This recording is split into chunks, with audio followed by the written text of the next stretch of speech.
Olha, eu ia estar mentindo pra vocês se eu falasse que K-Pop Demon Hunters apareceu do nada no meu radar. Afinal, eu lembro bem da época que esse filme foi anunciado. Sem falar que quando o primeiro e único trailer que a Netflix lançou sobre esse filme saiu, eu achei a ideia muito interessante. Tá, muito interessante é exagero, mas eu achei bem interessante e fiquei curioso pro que eles poderiam entregar. Mas assim, aqui entre nós, qual o problema da Netflix? Por que diabos ela acha que lançar um único trailer de um filme ou uma série já é bom bastante? E nada mais que isso basta. Enfim, apesar disso, nunca que passou pela minha cabeça que K-Pop Demon Hunters seria com folga possivelmente a melhor animação do ano, além de um dos melhores filmes de 2025, e mais ainda, um filme que iria humilhar não só a Disney, mas também a Pixar, tudo numa tacada só, e muitas vezes dentro do próprio jogo delas. Tá, eu enchi o papo pra elogiar esse filme, além de jogar uma opinião polêmica, então tá na hora de sustentar os meus pontos aqui. Senta aí, eu continuo fazendo, seja lá o que você estiver fazendo, e por favor me escuta falar sobre a animação que humilhou a Disney e a Pixar de uma vez.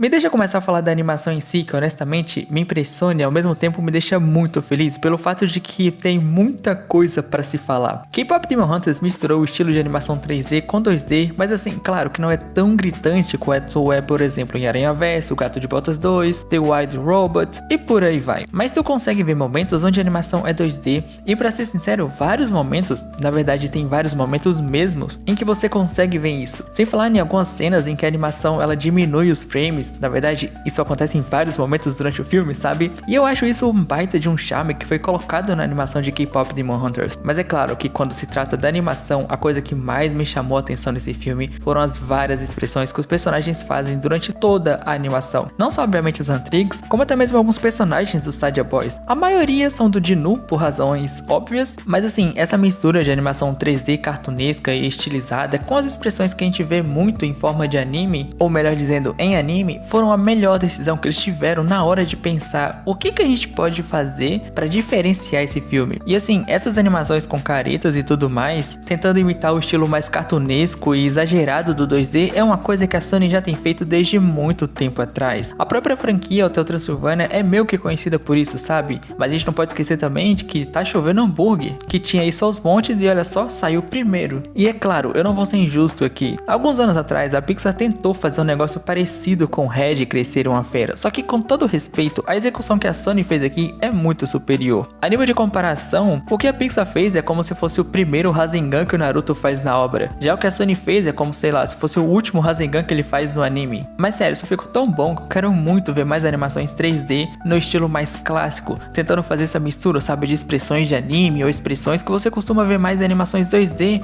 do que em filmes em 3D padrão. E tipo assim, tem uma coisa que eu quero muito falar sobre esse filme, que é graças a Deus que a Sony foi para um lado mais cartunesco, ao invés daquele lado realista que tanto a Disney quanto a Pixar estavam seguindo com as animações delas. Porque vamos combinar, né? Na minha opinião, realismo e animação não casam na mesma frase. Então ver que eles seguiram por um estilo mais cartoon, ou melhor dizendo, uma animação 3D que remete a um estilo mais cartoon, caramba, como isso me deixa feliz. Fora que eu sei, ou melhor dizendo, eu não sei se você notou uma coisa, mas tanto o Jinu quanto a Huntrix, elas têm vários estilos de roupas durante todo o filme. A gente meio que nunca vê elas com no máximo 2 ou 3 pares de roupas, que elas, sei lá, usariam só em momentos específicos. Muito pelo contrário, elas trocam quase toda hora de roupa e é sempre um estilo totalmente diferente. O que é muito bom, porque se você assiste animação por um certo tempo, você sabe que esse tipo de coisa é bem raro mesmo. Se a gente for falar de filme, é muito raro, mas fica mais raro ainda quando a gente fala de uma série animada. E eles não só deram muitos pares de roupas para elas usarem ao longo do filme, mas também na sua esmagadora maioria, todas são muito bonitas. E como eu disse, o Jinu é o que várias vezes está usando várias roupas diferentes. E a última vez que eu vi uma animação fazer isso com essa quantidade, sem ser tipo assim o caso de Frozen, que é claramente para vender boneco, foi na animação da Netflix mesmo, de Entre Child. E eu acho que eu consegui meio que fazer transparecer o quanto essa animação tem tipo muita coisa para se elogiar.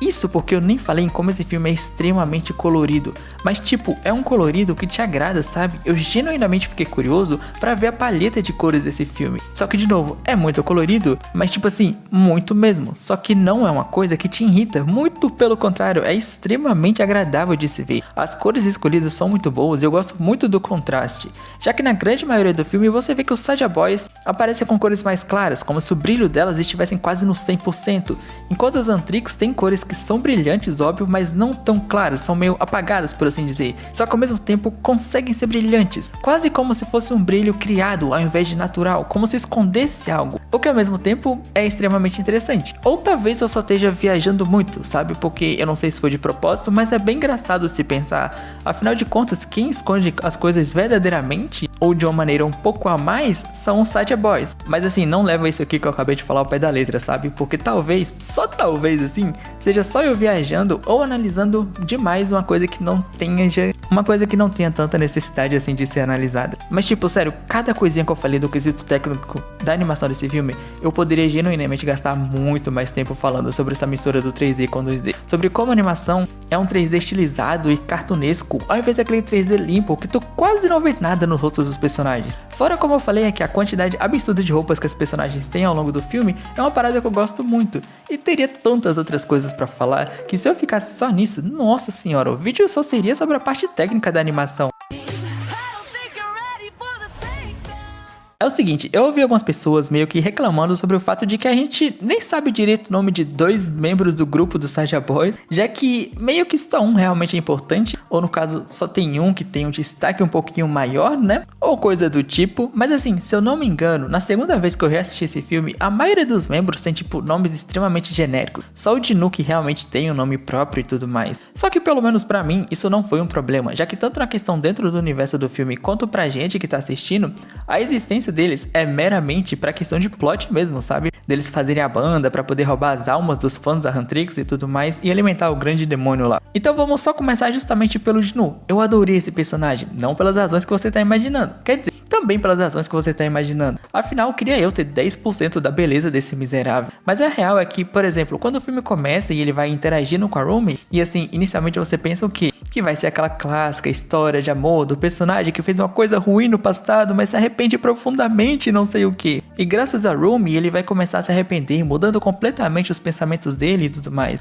E eu genuinamente achei que eles iam fazer a questão dos demônios bonzinhos e tal. Tipo aquele clássico, olha como eu sou injustiçado, sofrendo por um erro do passado. Só que aí lá pro final do filme vem a reviravolta, que foi a coisa que eu mais achei super interessante sobre o personagem do Jinu. Já que ele não tá fazendo tudo o que ele tá fazendo, porque, ai meu Deus, sofro muito por uma decisão muito errada que eu tomei, mas não foi 100% porque foi injusto comigo. Spoiler, quer dizer, já faz o que? 2, 3 semanas que esse filme saiu, mas enfim, ele não tá só simplesmente querendo fugir, ou melhor dizendo, querendo parar de escutar as vozes. Ele só tá querendo fugir das consequências das ações que ele mesmo tomou no passado. Já que, como a gente sabe, lá perto do final do filme, ele revela que trocou a família e largou aos ventos, enquanto ele ficou vivendo na vida boa. Já a família dele que se lascou pra lá. E por 400 anos, o demônio fica torturando ele com essa informação. Ele só não tá mais querendo se lembrar disso, ele não tá mais tancando essa tortura. E aí que vem a proposta dele fazer tudo aquilo. Ou seja, por uma razão totalmente egoísta. Não é à toa que naquele grande e clássico momento dos filmes onde tudo dá errado, e aqui no caso seria onde o Jinu trai a Rumi e faz umas cagadas muito grandes, em nenhum momento ele foi aquele clássico eu fui preso e eu não pude te ajudar, ou então eu estava sendo manipulado e eu não consegui te ajudar. Não, o que ele fez foi por escolha própria, ou seja, não dava pra passar pano pra esse cara nesse momento, e é a melhor coisa do personagem pra mim. Afinal, foi toda uma escolha dele. Por isso eu gostei desse personagem, por não terem transformado ele num coitado. Ao invés disso, deixaram claro que ele era um imbecil desde sempre, mas que tinha visto uma faísca de esperança na Rumi. Só que infelizmente, faíscas nem sempre são o bastante pra fazer uma fogueira. Então ele acaba seguindo com o plano do demônio lá. Ok, eu preciso ser honesto. A maneira como o filme resolve o drama da maioria dos personagens no final é um pouco rushado, meio que se escorando na música final. Se não fosse por todo o background que eles já tinham entregado pra gente durante todo o filme, mostrando que cada membro do grupo, apesar de serem incríveis, fodas e tudo mais, cada um tem as suas lutas internas e as suas próprias inseguranças. Como é o caso da Rumi, que cresceu escondendo o que no filme são as marcas da parte demônio dela, porque eu não sei o que diabos deu na mãe dessa menina pra salivar um demônio. Mas enfim, a coitada da Rumi não tem culpa das cagadas da mãe. Só uma pena que ela não vê as coisas desse jeito. E não ajuda muito o fato de que a mãe adotiva dela, que também é conhecida como a tia dela, além de desprezar e sentir nojo dessa parte da Rumi, acabou criando ela basicamente pra acreditar que as imperfeições dela não devem ser vistas por ninguém e que as fraquezas devem ser escondidas. E assim, esse papo, ele é bem engraçado pra mim, porque eu já ouvi certos pais antes falarem esse negócio aí, e assim, não deu muito certo, hein? Uma certa Let It Go sabe muito bem disso. Só que o engraçado de tudo isso é que além das marcas ficarem muito legal na Rumi, se ela não tivesse escutado a tia e contado desde o começo o segredo dela, eu tenho certeza que as amigas dela iam entender de boa a situação. Afinal, as Antrix, como eu disse, é formada por 3 garotas onde cada uma tem a sua própria insegurança. Tipo a Zoe, que nasceu em um país, mas acabou tendo que se mudar para outro. O que, como ela mesma diz em Golden, ela vivia 2 vidas, mas não conseguia achar o lugar dela.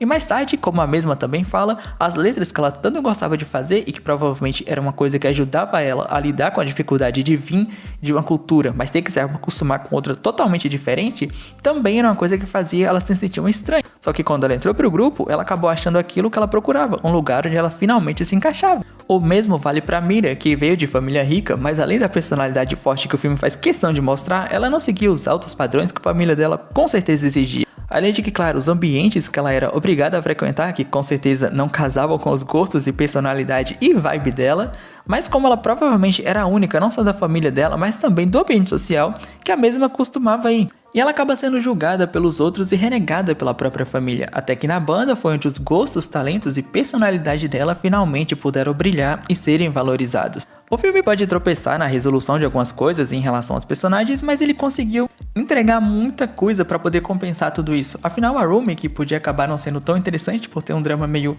manjado e que hoje em dia tu tem que saber fazer para poder conseguir fazer quem tá vendo simpatizar com ela, no final do filme é a personagem que caiu no gosto de geral, se é que já não tinha caído no gosto antes. A Mira, que eu jurava que seria só aquele clássico personagem emburrado e mais seco que os outros, acaba tendo sim características que basicamente são desse tipo de personagem que eu acabei de falar, acaba tendo muito carisma pra contornar tudo isso. Além de que não é necessário um dramalhão pra que ela se abra sobre as dores dela, o que ajuda você a curtir ainda mais a personagem. E se ela tem carisma pra contornar o que podia ser um problema pra gente simpatizar com ela mais fácil, a Zoe transbordava carisma nesse filme. Eu gosto como algumas análises gringas que eu vi sobre ela vêm através de várias camadas da personagem e comentam que ela é mais do que a fofura do grupo.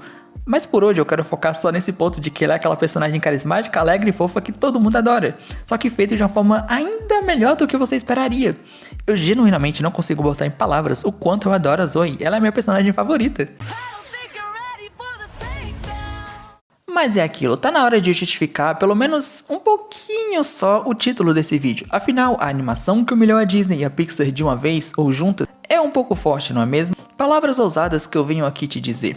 Dito isso, são fatos. Esse filme humilha a Pixar e a Disney sem esforço. Inclusive, em um dos pontos é justamente as músicas. Já faz muito tempo que a Disney não lança um filme onde as músicas conseguem ser no mesmo nível que costumava ser antigamente. Afinal, musicais eram meio que um dos pilares da Disney. E assim, eu não quero te assustar, mas já fazem 4 anos que elas já não lançam nada em quesito de música que consiga não só casar bem com o filme, mas também que você sente de ouvir fora dele, ou que pelo menos se iguale ao nível das antigas trilhas sonoras que eles faziam. Já que em K-Pop Demon Hunters, as músicas desse filme são fantásticas e colocam as da Disney de hoje em dia pra chorar no banho. Isso se falar no romance, que a Disney simplesmente fez questão de apagar do histórico dela. Enquanto guerreiros do K-pop, mesmo eles não saindo de cima do muro, é só você ler os comentários, ver as fanarts pra notar que eles acertaram em cheio no casal. Isso sem falar de protagonistas femininas carismáticas e que entregam muito mais do que o básico. E eu já ia me esquecendo, eu não lembro da última vez que a Disney acertou em um animal de estimação que você via um filme dela e sentia vontade de ter uma pelúcia. E eu nem preciso dizer que com pouco esforço o K-Pop Demon Hunters conseguiu fazer isso, né? Detalhe, tudo isso que eu te falei agora não é só um chato reclamando no seu ouvido, mais ou menos. Isso são coisas que a Disney era mestre em fazer com excelência. E hoje em dia, bom, já deu pra entender, né? Já no lado da Pixar, ousadia e alegria era como a Pixar parecia fazer na hora de criar os filmes dela. Afinal, um filme sobre um grupo de garotas de K-pop, ou melhor dizendo, um grupo de garotas que cantam K-pop, que lutam contra demônios que montaram a boy band para poder lutar contra esse mesmo grupo de cantora com o objetivo de roubar as almas dos fãs delas, é uma doideira por si só. Além de passar a mensagem sobre não esconder suas imperfeições, ao invés disso abraçar elas, É uma vibe tão criativa que não me parece muito longe do estúdio que já fez um filme sobre um rato que tinha o sonho de ser um chefe de cozinha e que passava a mensagem de que não importa de onde você vem, isso não determina onde você pode chegar. Mas que hoje fez um dos filmes mais sem graças em todos os aspectos possíveis, que não gerou nem mesmo a curiosidade do público para pelo menos dar uma olhada nesse filme, diferente de K-Pop Demon Hunters, que parecia uma besteira tão grande que as pessoas foram ver só pelo meme. E aí entra outra derrota da Pixar, já que enquanto o Hélio não conseguiu ser interessante o bastante para gerar um boca a boca forte o suficiente para fazer as pessoas darem uma chance para o filme, e assim quem sabe começar a dar certo nas bilheterias e tudo mais, sendo que no mínimo esse filme teve algum marketing, por mais mínimo que fosse, tipo, pelo menos uns 3 trailers eles tiveram, enquanto K-Pop Demon Hunters só precisou de um único trailer para fazer as pessoas darem uma chance e começarem a falar o quão bom aquilo era, e que se tu não viu, tu ia ter que dar uma chance, afinal, a possibilidade de você gostar era alta. Mas não só isso, esse filme também mostrou pra Pixar como fazer o que as pessoas têm pedido hoje em dia, um filme original, mas não apenas um filme que tivesse ideias originais, mas que fosse boa em cada ponto que se oferecia a ser. Afinal de contas, a gente quer sim novas histórias, mas novas histórias que sejam boas, que divirtam a gente, que fiquem com a gente depois que aquela aventura acaba, ou melhor dizendo, depois que você termina o filme. Coisa que K-Pop Demon Hunter, na minha opinião, conseguiu facilmente. Ok, se possível, só se possível, não me julga, tá? Mas eu confesso que eu fui pego desprevenido com o musical desse filme. O que é um pouco vergonhoso de se falar, afinal tem literal K-pop no título da animação. Além disso, a primeira introdução que eles fazem é basicamente falando sobre como a música é importante para selar os demônios. Mas eu vou ser honesto contigo, só bastou a primeira música e eu já falei, meu Arceus, isso aqui vai ser bom. Então basicamente eu vou falando o que eu achei de cada música e depois eu falo o meu ranking pessoal, por assim dizer. Sabe, de qual eu achei a mais fraca pra melhor de todas, porque de alguma maneira a magia aqui foi grande. É que tipo assim, eu não sei se você lembra, mas o Pica-Pau acha que Voodoo é pra Jakku. Mas por algum motivo, o pessoal que fez as músicas desse filme parece ter usado o mais puro Voodoo. Porque sem condições, o fato de que todas as músicas desse filme são boas, sem exceção. É sério, eu genuinamente não acho nenhuma dessas músicas ruins. Mas começando pela primeira, que é How It's Done. Ah, e antes que eu me esqueça, todas as músicas de K-Pop Demon Hunters eu ouvi na versão original. E eu confesso que eu escutei elas na versão brasileira e eu achei legal até a adaptação pra Meu Pequeno Guaraná. Mas depois disso, eu ouvi uma aqui na versão dublada, mas todo o meu julgamento aqui vai pra versão original delas. Dito isso, How It's Done é simplesmente um excelente começo, ou melhor dizendo, uma excelente escolha para começar com a trilha sonora desse filme. Facilmente prende a atenção das pessoas, mas não só isso, porque também, visualmente falando, essa música é muito boa. As cores usadas, a maneira que adivinha só, a música é sincronizada com a ação, todos os movimentos e tudo mais são muito sincados com a batida. É sério, seja em uma linha da música ou quando a batida vai crescendo, os movimentos são alinhados com isso. Mas beleza, depois a gente tem Golden, e eu adoro que o filme, eles basicamente criaram um MV dentro do filme só pra essa música. E não tenho o que falar, a não ser que é muito boa. A gente não só ganha um pouco mais de background da história das meninas, sobre o passado delas, tudo dentro de uma música muito boa, mas eu confesso que eu gosto mais das partes mais animadas da música. Com exceção da parte onde a Rumi começa a cantar sobre ela tá brilhando e como ela nasceu pra ser assim e tudo mais. Essa parte eu gosto também e ela não é tão assim animada. Afinal de contas, isso também é um paralelo legal, porque ela canta tudo isso aí, só que ao mesmo tempo ela tá escondendo as marcas e tudo mais. Agora, Soda Pop, ou Meu Pequeno Guaraná, chama como quiser. Cara, essa música eu tenho uma opinião meio polêmica, por assim dizer. Toda a música em geral eu simplesmente adorei, não tenho o que falar. Mas a parte do refrão, estranhamente eu acho mais fraca de toda a música. Que sim, é incrível, muito incrível, não tenho que falar mal, exceto isso que eu acabei de falar. Mas eu digo isso porque, assim, eu acho a música inteira, como eu disse, incrível. Só que o refrão, eu não sinto que ele é do mesmo nível, sabe? Mas relaxa aí que é só a minha opinião e eu tô aqui pra dividir ela com você. Inclusive, eu gostei muito que a vibe que eles passam nessa música é tipo assim, é só eles ali na praça fazendo uns bagulho com os efeitos demoníacos e tudo mais, mas que por algum motivo toda essa cena e a música em si exala muito como se fosse um clipe de K-pop da era mais antiga, já que, pelo que eu ouvi falar, o pessoal hoje em dia tem uns clipes mirabolantes, não sei o que. Já antigamente tinha clipes que eram bons, mas eu acredito que eram mais tranquilos comparados com os de agora. Mas é aquilo, né? Minha época. Mas enfim, basicamente sobre essa música é essa a minha opinião. Agora sobre Takedown é meio complicado, porque meio que você tem pedaços dela durante a música, ou melhor dizendo, durante o filme. Então meio que você tem que sair do filme pra ouvir ela completinho, bonitinho. E assim, é meio complicado nesse caso, mas eu não vou negar pra você que, meu Deus do céu, eu adoro essa música, ela é minha favorita disparada. Eu gosto da letra, eu gosto do refrão, eu gosto como tem vários e vários momentos em que eles simplesmente pegam essa música e transformam ela de um jeito que é até difícil de explicar. Mas beleza, depois dessa daí a gente tem a que eu considero a mais fraquinha de todas, que de novo não é ruim. A gente não tem música ruim nesse filme, impressionantemente. Mas eu acho que Free é a mais fraquinha. Alguns destaques são a Rumi no refrão, eu adoro a Rumi no refrão. E aquela parte que mais acelerada do Jinu, que eu não sei se dá pra chamar de rap ou coisa do tipo. Agora sobre o clipe, ele definitivamente é meio fraquinho mesmo, não tem muito o que discutir aqui. Eu até entendo o simbolismo e tudo mais, só que aquilo, fraco de qualquer jeito. Aí depois disso vem nada mais, nada menos do que Your Idol. Nossa, essa aqui eu adoro. Eu sou simplesmente obcecado com quão bom essa bagaça é. Que é muito engraçado, já que quem fez toda essa coisa dos clipes e coreografia aparentemente gosta ou estudou muito sobre esse mundo. Porque ao mesmo tempo que Your Idol meio que transmite não só a vibe de quando o pessoal de uma banda tá realmente se apresentando no palco e tudo mais, só que ao mesmo tempo transmite uma vibe absurda de um MV de K-pop. Não só isso, mas como também a letra dessa música, ela é muito boa. Eu vi um vídeo gringo falando sobre como esse filme tem umas críticas à indústria do K-pop, que é meio que óbvio, inclusive essa música principalmente tá ligada muito a isso, e ela fala muito sobre os fãs e tudo mais. Quer dizer, eu não sei se ainda é assim hoje em dia, porque faz muito tempo que eu saí desse mundo, mas basicamente, Your Idol é excelente. E aí depois vem How It Sounds Like, que é basicamente a música que fecha tudo e a última música do filme. E eu adoro ela, não tenho o que falar também, é incrível. E é engraçado porque ela começa normalzinha, calminha, e ela vai crescendo, crescendo, crescendo. E quando chega no ponto mais alto, da torre mais alta, fica melhor ainda. Mas tá legal, agora eu tenho que fazer o meu ranking, né, pra exemplificar qual que eu gostei mais e tal. Mas só pra deixar claro de novo, o último lugar não significa que é ruim. Como eu já disse, todas as músicas são boas, sem exceção. Mas a última posição eu deixo pra Free. Essa eu acho um pouquinho mais fraca, mas não significa, de novo, que eu acho ruim. Na real, eu gosto muito dessa música e me lembra quando a Disney meio que fazia música boa de romance, né? Isso aqui é o mais próximo que a gente tem de uma música boa de romance e animação nos últimos tempos. Isso é claro se você ainda não ouviu Would You Fall In Love With Me Again, de Epic the Musical. Mas enfim, né, é isso. Aí depois vem, pode me julgar, mas sou da pop. Aí depois vem How It Sounds Like, pode ser lindo o que for, mas eu coloco ela aqui com muita dor no coração. Eu queria que fosse mais alto, mas tem outras músicas, né? E ok, eu confesso que Golden perdeu pra How It's Done porque foi muito pouco, na verdade, muito mesmo. Mas depois vem, como eu disse, Golden e depois vem How It's Done, porque, sei lá, como eu disse, eu não sei. Já em segundo lugar, por muito pouco, não fica na primeira posição, Your Idol. Tipo, eu adoro essa música, ela é quase com obsessão minha, que é bizarro falar isso, dado o contexto do filme e da música em si, mas em primeiro lugar tem Take Down. O refrão é fascinante, na minha opinião, tem vários momentos da música que, nossa senhora, elas foram cantadas de forma angelical.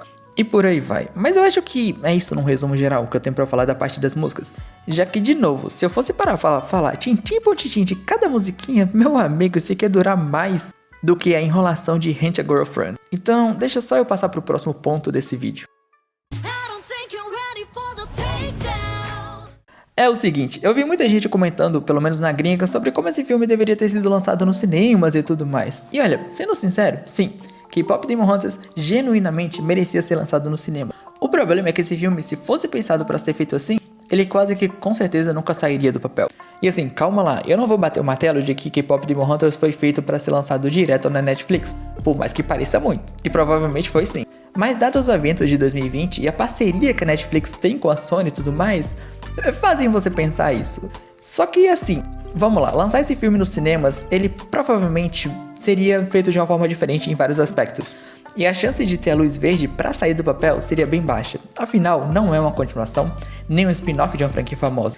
E ele também não é uma história que daria para misturar em uma franquia já renomada, como por exemplo fizeram com A Quiet Place Day One. Onde se você viu o filme, você sabe que é claramente uma história que eles saberiam que se não fosse para uma marca famosa, talvez não fosse tão bem nas bilheterias quanto ele foi. E aí no caso de Guerreiros do K-Pop ser feito para streaming, deu também a liberdade para eles brincarem enquanto quisessem. Afinal de contas, eles podiam fazer o que desse na telha sem medo. Mais ou menos, porque aparentemente rola boatos por aí de que esse filme teria 3 horas, mas a Sony deu uma cortada nisso aí. Mas não só isso, como dá pra notar que mesmo com esse corte que eu falei, eles investiram muito. E não só isso, você sente que todo mundo que trabalhou nesse projeto adorou ele. Dá pra notar desde a animação, a dublagem, no caso da original, que foi o que eu vi.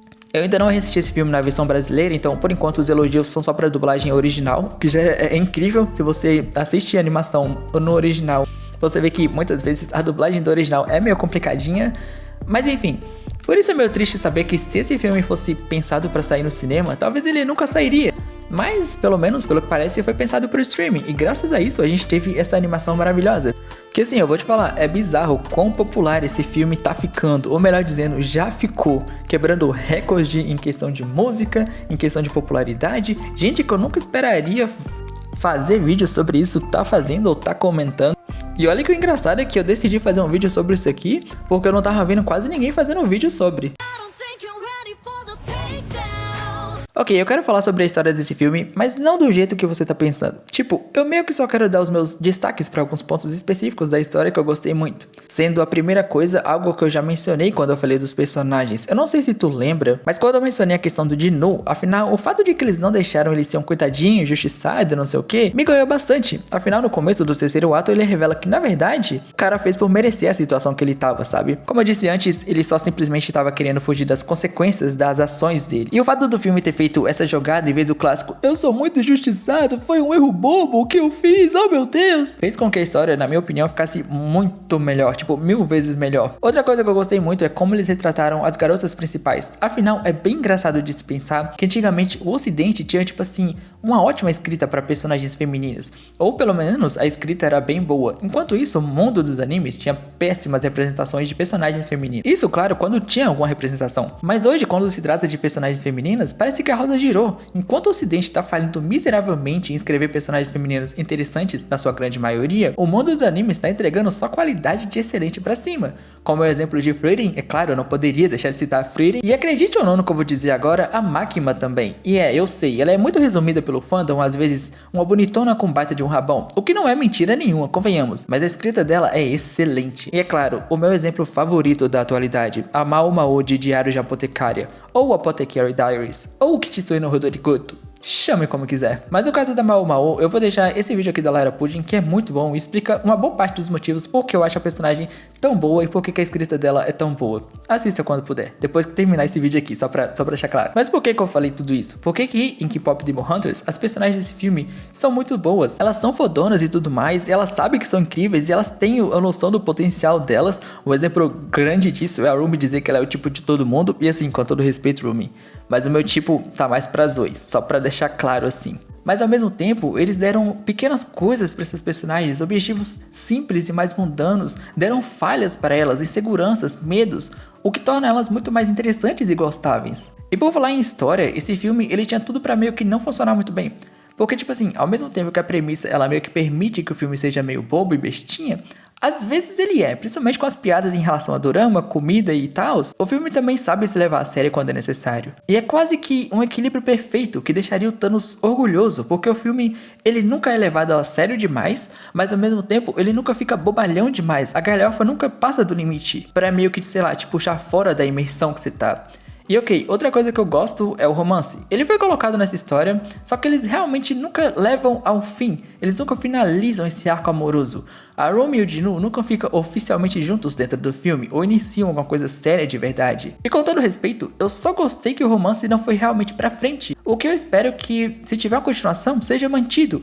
E que o fato de que o Jin-woo morreu também esteja mantido. Porque o que mais tá faltando em animações hoje em dia é terem coragem de construir um personagem que a gente goste tanto e depois tirarem ele, seja, sei lá, por qual razão, ou no caso aqui, mortes. Mas assim como eu falei no meu vídeo sobre sangue e animações, não é à toa, é bem colocado e faz sentido. E é claro, a questão do Jin-woo faz com que esse filme tenha consequências. A gente teve uma perda, e assim, uma perda enorme pra muitos que gostaram do personagem. Afinal, é muito difícil acreditar que ele se tornou um dos personagens não só mais legais do filme, na minha opinião, como dos mais amados. E os motivos vai de cada um, né? Mas que ele se tornou um personagem amado, ele se tornou. Outra coisa que eu acho que a história faz bem o suficiente são as Huntrix. Você quer muito, muito mesmo ver elas interagindo por mais tempo.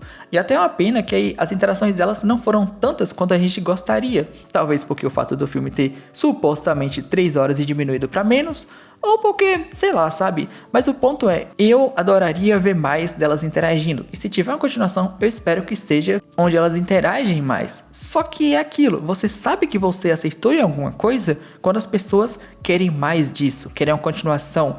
Principalmente em uma época onde continuações não estão sendo vistas com bons olhos. Mas é isso, se por algum motivo você assistiu esse vídeo até aqui, o que eu duvido muito, e ainda não assistiu esse filme, por favor, faz um favor a si mesmo e assista. E caso você já viu esse filme, bom, nesse caso, só te resta assistir Frieren. Assista Frieren.